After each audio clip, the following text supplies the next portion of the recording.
James avait toujours cru en la pureté de l'amour. Il avait grandi dans un foyer où le respect, la confiance et la loyauté étaient primordiaux, et il a conservé ses idéaux à l'âge adulte. Son mariage avec Amina ne faisait pas exception. Quand ils se sont rencontrés à la fête d'un ami commun il y a 4 ans, on aurait dit que le destin s'en était mêlé. Le courant est passé immédiatement. Ils ont passé toute la soirée à parler de leurs rêves, de leur enfance et de leurs aspirations futures. C'était comme s'ils se connaissaient depuis des années. Amina était tout ce que James avait toujours désiré. Elle était intelligente, attentionnée et, surtout, elle était bonne. Elle avait une force tranquille qui l'attirait, et il admirait la façon dont elle équilibrait son ambition avec une nature chaleureuse et bienveillante. Elle était belle, à l'intérieur comme à l'extérieur, mais c'est son honnêteté et sa sincérité qui l'ont fait tomber profondément amoureux d'elle. Leur relation était simple. Ils partageaient un respect mutuel et communiquaient avec une aisance naturelle. James aimait les moments simples, comme cuisiner ensemble ou regarder de vieux films le week-end, sans faux semblant ni distraction. Ils se sont mariés après 2 ans de relation. C'était un petit mariage, intime et personnel, exactement comme ils le voulaient tous les deux. Il n'y a pas eu de grande déclaration d'amour, mais ils n'en avaient pas besoin. Ils avaient déjà tout partagé, la confiance, les rires, l'affection et la sécurité que l'on ressent quand on sait qu'on est avec quelqu'un qui vous comprend vraiment. Pour James, il n'y avait aucun doute, Amina était la femme avec qui il était destiné à passer sa vie. La première année de leur mariage fut un pur bonheur.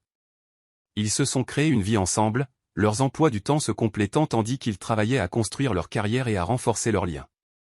Chaque jour ressemblait à une nouvelle aventure, et James ne pouvait imaginer être avec quelqu'un d'autre. Amina lui donnait le sentiment d'être vu, compris et aimé d'une manière qu'il n'aurait jamais cru possible. Mais, comme c'est souvent le cas, les choses ont commencé à changer progressivement. Le changement fut d'abord imperceptible, et il faudrait des mois avant que James puisse identifier exactement quand cela avait commencé.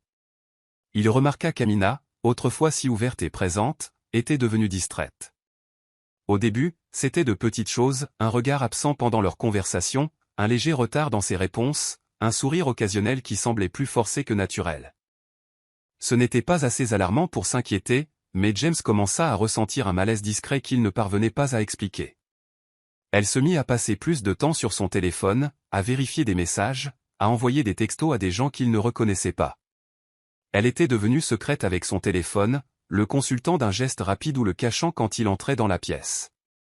Au début de leur mariage, Amina avait toujours été ouverte avec lui, ne ressentant jamais le besoin de protéger son espace personnel. Mais maintenant, James ne pouvait plus ignorer le changement. Le plus troublant était qu'elle ne l'avait même pas reconnu. Chaque fois qu'il en parlait, elle balayait ses inquiétudes d'un sourire ou d'un rire, disant qu'elle était simplement occupée par le travail ou qu'elle parlait à ses amis. James essaya de chasser son inquiétude grandissante. Après tout, ils construisaient leur carrière et la vie n'était pas toujours facile. Peut-être qu'Amina traversait juste une phase de stress due aux pressions de son travail. Il se répétait que ce n'était rien. Ils avaient un lien indestructible, n'est-ce pas? Malgré ses tentatives pour l'ignorer, James sentait la distance entre eux se creuser. Les longues conversations qu'ils avaient l'habitude d'avoir avant de dormir étaient devenues moins fréquentes. Les week-ends, autrefois source inépuisable de connexion, semblaient maintenant n'être que de simples moments qui passaient. Et quand ils étaient ensemble, Amina paraissait distraite, son attention souvent partagée. Ce n'est qu'un soir que les soupçons de James se confirmèrent pour la première fois. Il avait fini de travailler tôt ce mercredi-là et avait décidé de surprendre Amina avec un repas fait maison. L'appartement était silencieux quand il entra.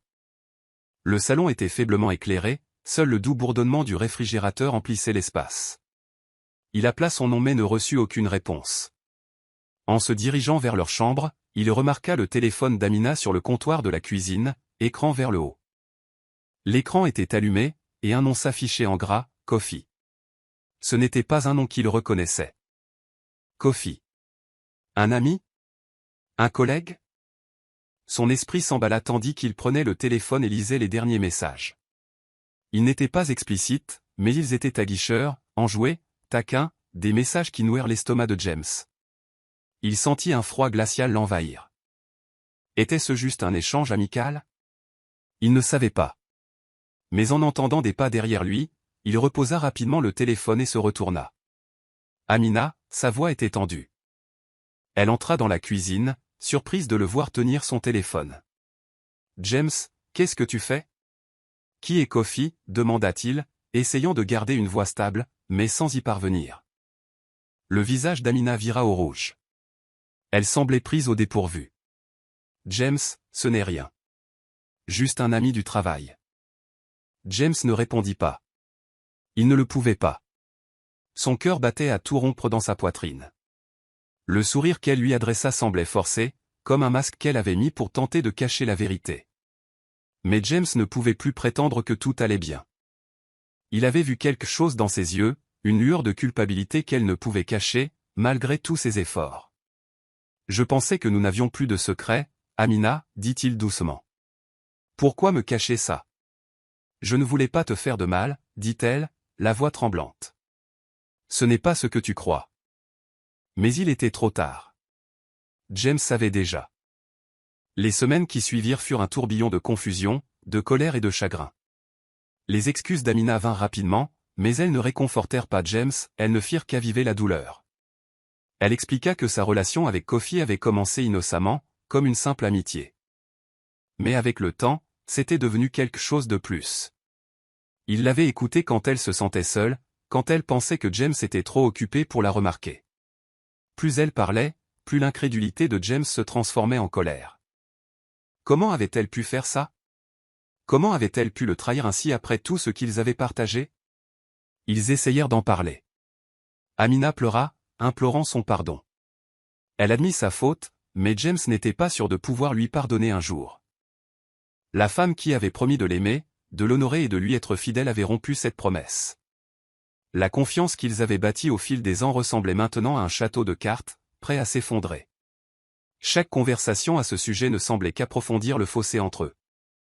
Amina insistait sur le fait que c'était une erreur, un moment d'égarement, mais comment James pouvait-il la croire sur parole? Comment pouvait-il croire quoi que ce soit après cela? Plus Amina s'excusait, plus il devenait clair pour James que le pardon ne viendrait pas facilement. La trahison l'avait blessé trop profondément. Il ne pouvait pas la regarder sans ressentir une pointe de douleur, un rappel des mensonges et de la tromperie qui avaient terni leur mariage. Les jours passèrent, et l'appartement semblait plus froid, plus vide. C'était comme si l'amour qu'ils avaient autrefois partagé s'était évaporé. Les petits gestes qui avaient autrefois rendu leur relation si chaleureuse paraissaient maintenant creux. Les tentatives d'Amina pour lui tenir la main ressemblaient à un lointain souvenir, une pâle imitation de ce qu'ils avaient partagé. Chaque contact, chaque regard, semblait être un rappel des mensonges qui s'étaient glissés entre eux. Pour James, le plus difficile n'était pas seulement la trahison, c'était le fait qu'il ne l'avait pas vu venir. Il avait fait une confiance aveugle à Amina, cru en leur amour si complètement qu'il n'avait jamais pensé à le remettre en question. Et maintenant, au lendemain de son infidélité, il se retrouvait à tout remettre en cause. Il était clair pour James que leur mariage se délitait à un rythme qu'il ne pouvait contrôler. Aucune thérapie, aucune discussion ne pourrait réparer ce qui avait été brisé. Plus ils essayaient de résoudre leurs problèmes, plus Amina semblait s'éloigner. Elle continuait d'exprimer des regrets, mais ses actions ne correspondaient pas à ses paroles. Elle était toujours en contact avec Kofi, cachant toujours des messages et passant des appels secrets. Il devint douloureusement évident que ses excuses n'étaient qu'un moyen d'éviter les conséquences de ses actes, et non une véritable tentative de réparer les choses. James avait atteint un point de rupture. Il réalisa qu'il ne pouvait plus vivre dans cette impasse émotionnelle, pris entre l'amour et la trahison. Il devait faire un choix, et ce choix était clair, il devait partir. Il ne pouvait pas rester dans un mariage où la confiance avait été irrémédiablement brisée.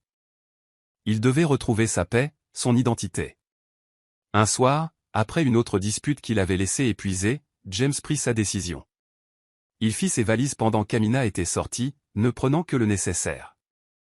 Le bruit de la fermeture éclair de la valise sonnait comme le glas de leur relation. Quand Amina revint, elle trouva un appartement vide et un mot « Je ne peux plus continuer comme ça. J'ai besoin de vivre pour guérir ». C'était la chose la plus difficile qu'il ait jamais faite, mais c'était aussi la seule chose qu'il pouvait faire. Il ne pouvait pas rester dans un mariage bâti sur une confiance brisée, et il ne pouvait pas continuer à se battre pour quelque chose qui n'existait plus. Les semaines après la rupture furent les plus dures de la vie de James. Il logea dans un petit appartement, loin des souvenirs de leur maison commune. Il trouva du réconfort dans le calme, dans l'espace pour respirer et réfléchir à la vie qu'il avait laissée derrière lui. Il se concentra sur son travail, passa du temps avec les amis qui l'avaient soutenu dans sa douleur, et commença lentement à se reconstruire. Il y eut des moments où la solitude était écrasante. Il y eut des jours où il aurait aimé pouvoir appeler Amina, entendre sa voix et sentir à nouveau sa chaleur. Mais la réalité de ce qu'elle avait fait était toujours là, persistante au fond de son esprit. Sa trahison avait laissé une cicatrice qui ne guérirait jamais complètement. Les mois passèrent, et bien que la douleur ne disparût jamais totalement, James trouva de la force dans son parcours. Il commença à se faire davantage confiance, à croire qu'il était digne d'amour et de respect. La leçon fut rude, mais elle l'avait forcé à affronter ses propres vulnérabilités et à en grandir. Un jour, Amina le contacta, demandant à le voir. James accepta, mais cette fois, il n'était plus la même personne qu'auparavant. Il avait tourné la page, pas entièrement, pas complètement, mais il avait trouvé la paix en lui-même. Il n'y avait pas d'amertume dans son cœur, seulement de l'acceptation. Il rencontra Amina, qui s'excusa une fois de plus. Mais James n'avait plus rien à dire. Il n'y avait plus de mots entre eux. Leur mariage était terminé, et ce chapitre de sa vie était clos. James quitta cette rencontre en se sentant plus léger qu'il ne l'avait été depuis des mois. Il n'avait pas besoin de tourner la page, n'avait pas besoin de reconstruire quoi que ce soit avec Amina. La page s'était tournée en lui, et il l'avait compris. Avec le temps, James apprit à faire confiance à nouveau, non pas aux autres, mais à lui-même. Il avait été brisé, mais il était en train de guérir. Et dans cette guérison, il trouva la plus grande force de toutes. Merci d'avoir regardé. Si cette histoire vous a plu, veuillez vous abonner à notre chaîne, Contes populaires africains.